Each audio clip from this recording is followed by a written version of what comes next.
Welcome to the CFAA, Canadian Fire Alarm Association's Technicians Podcast. I'm your host, Tim Renault, Western Canadian Regional Sales Manager for Honeywell Notifier. I'm a National Director for the CFAA, and I'm the Chair of the CFAA's Marketing Committee.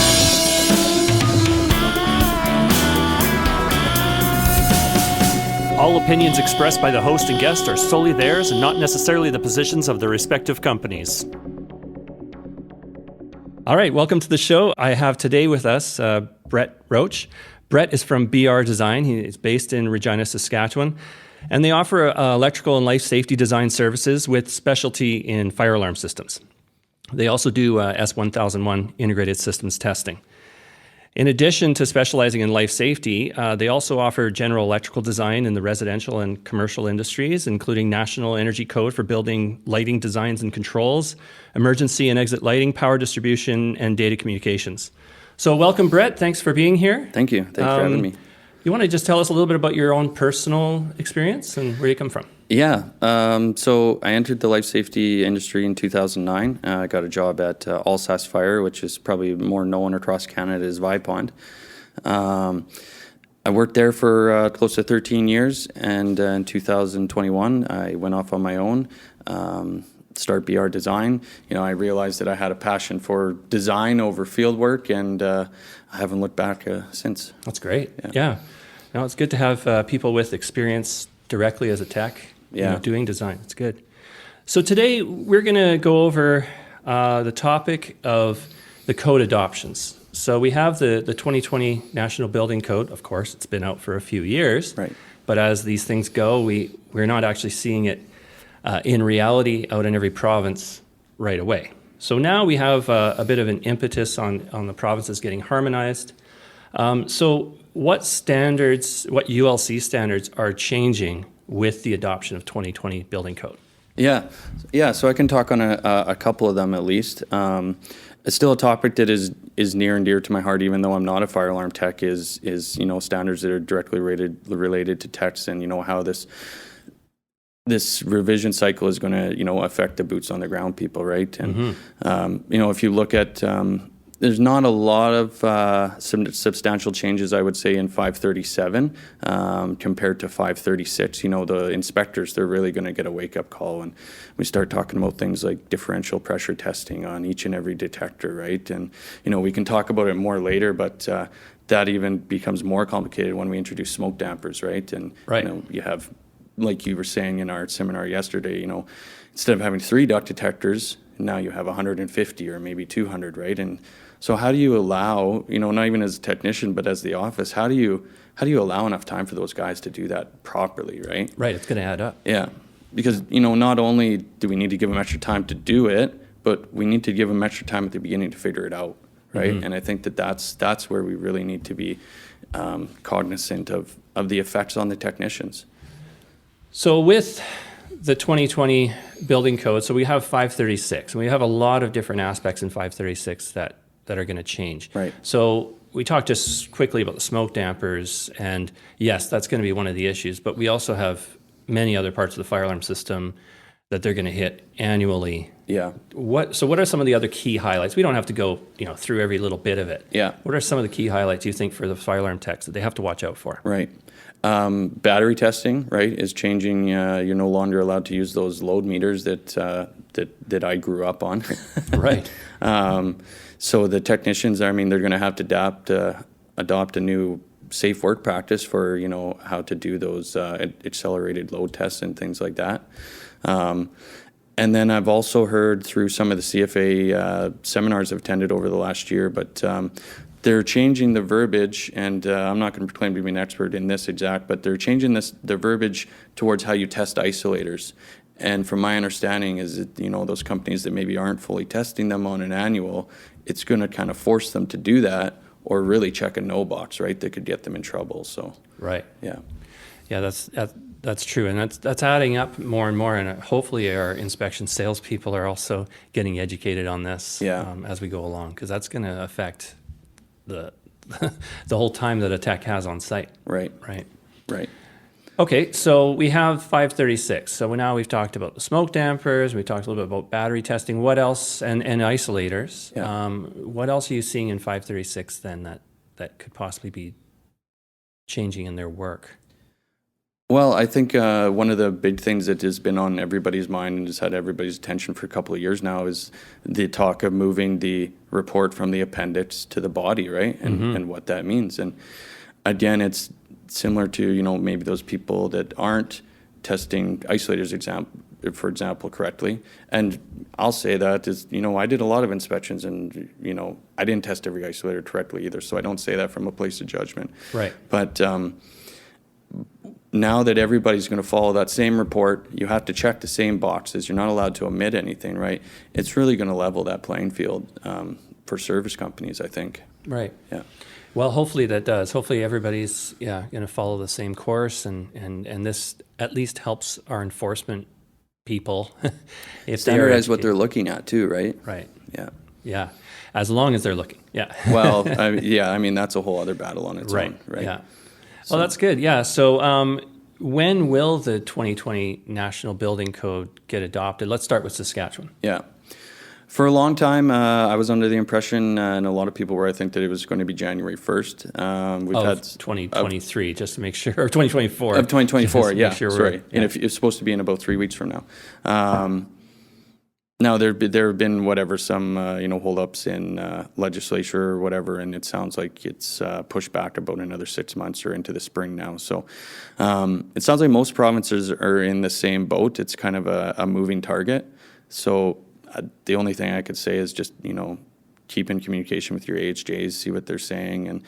And usually another good sign for people in the industry is AHJs and building standards departments. They'll start to put out training seminars on those codes, right? They will kind of tip you off that, okay, we're getting close. Right. And I haven't seen any of those yet, so I think we still have a bit of time. I think we do, yeah. And stay tuned on the CFAA journal and the CFAA website. I'm sure we'll put out something on that side also when we get to that point, when we have definite information. Yeah. And we can update. There's a large spreadsheet that's on the CFAA site with all the standards and where every province is at. But it's a little bit out of date now. So I'm hoping that once this gets decided, we'll be able to update that document and share that around so that everybody's on the same page. Yeah.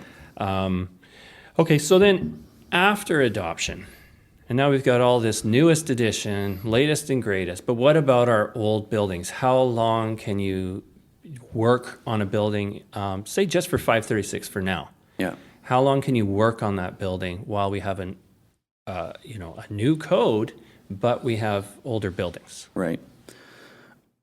Well, okay, correct me if I'm wrong. And I can, as a system designer, I more often wear the lens of looking at building from a new, like we're building this brand new building and we need to do all this to meet the standards. But I believe, for 536, that's implemented by the fire code, right? So would you not be required to immediately follow that as soon as it's enforced, like for inspections? Yeah. So the 536 portion of it, when you're doing those reports, you're going to have to do those. Now, whether you're going to have some NA in there, possibly, that's not applicable because of the system that you're working on just never had to adhere to certain regulations before then. Yeah. That will be a whole part of this. And definitely those comments, putting in the proper, I got to remember now, remarks or comments. I'm going to have to fact check myself later on that because that's something that's also changing in 536. Right, is the definition of those. Definition of remarks and comments. We'll have to come back to that part. Sure. So, but you're going to have to make sure at least that you're documenting well that, okay, this building was, it's older. Yeah. I was not able to test this and this, or not under the requirements of the newest standard. Yeah.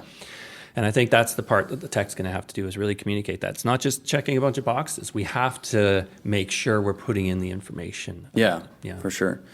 And, I think in some regard that speaks to every inspection that you do, right? Like, to me, you have two pieces there of 530, or of your inspection, I guess. you have your mandatory report that you're going to have to follow, right? Like you said, whether you check NA because those functions aren't there or what. But then you also need to pull your second set of glasses out and look at the building from when it was built, right? You're there to evaluate it based on that while using new forms, right? So it is kind of confusing, but I think you make a good point, is there are going to be situations where there's going to be NAs, right? Because something doesn't apply, but that's the whole point of moving that standard from the appendage to the body, is everybody's checking the same boxes, and it's, even if it's NA, at least we're leveling the playing field. Right. Right. Yeah. Yeah, that's right. I mean, an NA on its own without any explanation is probably not great. For sure. And I think our AHJs, the ones who are checking through this stuff, are going to wonder about those, I would think. Yeah. Or an end user or a building owner if they're savvy. Yeah. Yeah, and I would just say, it's one thing to check an NA box, but I mean, you need to follow it up with like a remark or a recommendation, like you mentioned, right? Like you can't just check the box and move on. Like you need to put an explanation there, right? And I would also comment that watch your shoulds versus your shalls when you're doing those comments. Shall is a powerful word to use in our industry, and we only want to use that when we really know that we can back that up with code and that they really are an infraction. Right. Right. Yeah. Okay, so that's talking about the adoption and what we have for, let's quote unquote, grandfathered buildings. If we have all these new standards and codes, where can we access, let's start with the ULC standards themselves. Where can a tech find them quickly on site? It can be accessed from the UL shop website. I think if you go to ULC, it redirects you to UL. But you sign up for a free account at the UL store. And it's kind of confusing. You need to go to view and purchase standards. But then once you find the standard, if you scroll down a little ways, there's an option to read it in English or French, or view it, for free online. Right. So I'll try and put links in the show notes on this so that people have that easily accessible. Yeah.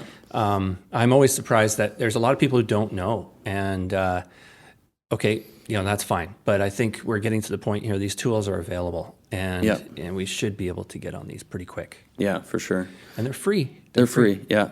It's a little bit tough to maybe read from the phone sometimes, but I mean, you can at least get a little screenshot in a pinch kind of thing, right? If you're in a dispute with someone on site or you're not sure what to do, right? So right, yeah. And even, a little bit of Googling, pretty much, I know I've done it before, and if you just put in, what you're looking for and the ULC standard, a lot of times you'll find stuff that way too. Yeah. So, yeah. Okay, so that's for ULC. Now, what about the National Building Code, getting the latest one of those? Yeah, so all the national models are available through NRC. I think it's NRC's virtual store. But,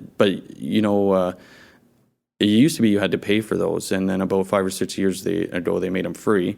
They were kind of a pain to get. You had to sign up for an account, and you ended up signing for about 3 accounts. But the last time I went on to find the link for a technician, I actually found, just by Googling, I think I typed in the NFC, National Fire Code, and I just got a link right to the document. I didn't have to sign up for an account or anything. I was able to download it and share it to him, which is perfect. I mean, that's the way it should be. And so all those national models are available through NRC and just through Doodle. Right. Yeah. Just Googling 2020 National Building Code, you'll find it too. Yeah. I'll put a link again in the show notes though of where they are. Make it super easy for somebody. But once again, just Googling it, and you should be able to find it pretty fast. And then you have it with you, and then you can save that as a file on your phone, or you can save it on your computer. Either way. Yeah, I use OneDrive or Google Docs, right? So then you have it on your phone, or you have it everywhere you go, kind of thing. Yeah. So. Okay, that's great. Well, at this point, I think we'll stop it there. And we've gone over just an overview of the codes. Of course, there's way deeper that we can go on these, and maybe in future episodes we'll dig into individual portions. I think we want to talk about battery calculations at some point, and whether it's Brett that does that for us, or we have another guest talking about that. We have some people who are starting to use or have been using this new quote unquote system of testing batteries. And it would be good to clarify all that, and I think go through a step by step on that. We might work on that for the future. But thanks a lot for being with us today, Brett. Definitely. And once again, where can we reach Brett Roach online to be able to see his company? Yeah, I'm available online at brdesignsask.ca. We'll put the link in the notes. Yeah. But that's great. Okay, thanks a lot, Brett. Thanks. All right. Well, I'd like to thank Brett for being on the podcast. Thanks a lot, Brett. We were able to get together while I was in Regina in December 2023. If you would like to reach out, if you have any feedback for us, you can reach us at marketing@cfaa.ca. That's marketing@cfaa.ca. We'll see you next time. Thanks a lot.